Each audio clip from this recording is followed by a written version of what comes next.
It's in the prosperous and deceptively tranquil home counties where police are fighting the growing problems of violent crime, up by 10% this year alone.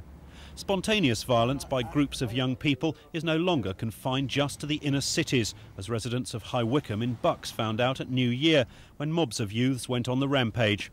Police reinforcements had to be drafted in from Berkshire, and 26 arrests were eventually made after a catalogue of destruction.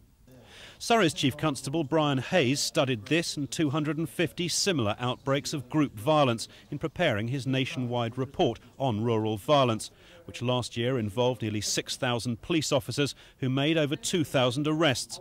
But the problems are still growing, especially in the southeast. This is what worries police officers. They go to an incident and they almost expect that it will turn nasty, and it often does. I've had one officer recently who dealt with a motoring incident and ended up with the end of his nose being almost bitten off, completely unprovoked, and that is a typical sort of reaction that one gets these days. They're getting a little scared of going out on their own, and knowing that almost inevitably, when they go out on duty, they're going to be assaulted. At this pub in the centre of Guildford, 2 off-duty police officers recently helped the landlord remove some unruly customers who refused to leave. One of the officers was injured as a result. Problems which are all too familiar for WPC Pippa Barber, who's been assaulted 3 times in just the past 6 months while on the beat on apparently routine duties. Arresting a man for being drunk.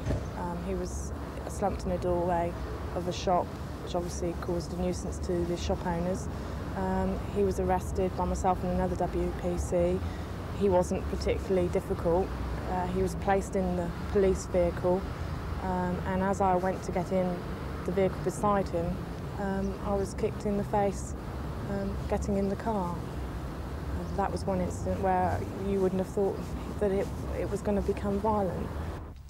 Part of the solution to violence is seen as getting more officers out on the beat, but the Chief Constables argue the Home Office plans for another 450 officers nationwide simply isn't enough, and they still need to tackle the causes. I think it lies in a lack of respect, a lack of pride, a lack of good citizenship, and that builds up, and people that are normally well behaved on the surface, once they've had a few drinks and get into a group situation, become violent, and they behave in ways that one would not expect.